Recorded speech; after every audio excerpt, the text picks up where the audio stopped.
Evans. Welcome to Friday, April the 24th. I hope you had a good day yesterday. I hope your test has been going well. And yesterday had a short assignment on waves, and you will actually get a chance to continue working on some of those things today, as there will be no new assignment today. Spoiler alert. But before I get into what I wanted to show you today is a couple of things.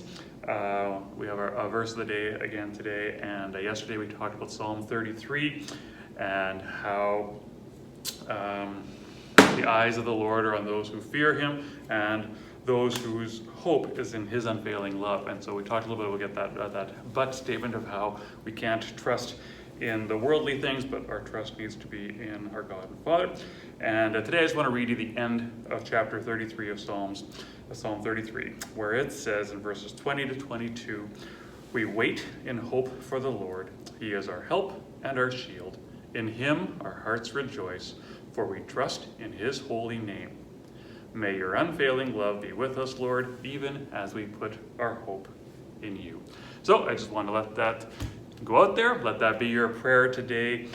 We will wait in our Lord. We trust in his holy name, and may his unfailing love be with us. So there you go. All right. Getting to physics. Today I just wanted to write out the definitions of the two different types of waves. Now I know in your textbook there are three different types of waves. We want to just focus on two. The surface waves, that was the third one mentioned in your textbook, we're not going to worry so much about. But the transverse and longitudinal waves are two that we want to focus on. And so I just wanted to make sure that you knew the definitions, because they're going to be important. Anyways, we have a transverse wave, and that's the wave that we're most familiar with. It is a wave in which the particles of the medium move at right angles to the motion of the wave. So what that means is, as the medium, whether that's a spring, a string, whatever it might be, the wave goes up and down. The medium goes up and down. Sorry, not the wave. The medium goes up and down, while the motion of the wave, the pulse, travels back and forth. And I'm going to do a demonstration momentarily with you, and hopefully you'll be able to visualize it and see it. All right, so medium and wave, the pulse, are perpendicular. A longitudinal wave, on the other hand, is a wave in which the particles of the medium move parallel to the pulse, to the wave. All right, so it is a wave in which we have a compression, and when we release that compression, we can see that pulse, that wave, move from one end to the other. So we have this compression, which is compressed left-right, and then the wave also moves left-right, and that would be a longitudinal wave. And sound waves are longitudinal. The wave moves away from us, and the particles in the air that are transferring that wave are moving back and forth as well. And again, I want to visualize that with you with a little bit of a demonstration here momentarily. In fact, we're going to get to that right now.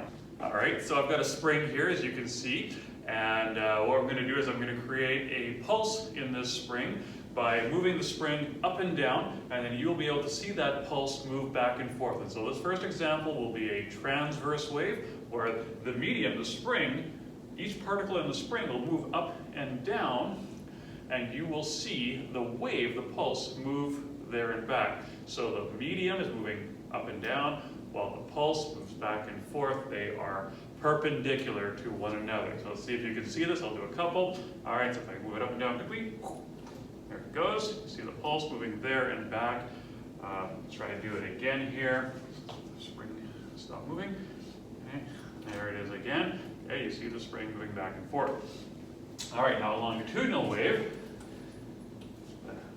So for that, what we do is we have a spring stretched out like so, and we're going to make a compression. So I'm going to reach over here and I'm going to compress a section. So here, just beside me here, now I have a compression. When I release that compression, you will see that compression, the pulse, move there and back as well. Now, because I can't hold this completely steady, you will see a little bit of the medium moving up and down, but that's just because I can't do it perfectly. So here we go. I'm trying to hold it where you can see it here. Okay. And you'll see it. There it goes, back and forth. And just going to stop it. There, you can still see it moving a bit. Okay, let's try it again here. Pull it back. Okay, when I let go, you'll see the pulse move back and forth. There it goes. is. Okay, now you do see a little bit up and down, but that's because I'm not holding it steady, not because of what the pulse is doing. So hopefully that makes sense for you. And hopefully, yeah, you'll get that. And that's all I wanted to show you today was the demonstrations of a transverse and a longitudinal pulse. If you haven't finished your test, now you have time to finish that test today. If you have finished the test, finish the questions and the reading from the textbook that I assigned yesterday. And hope you have a good weekend, and we'll see you again on Monday.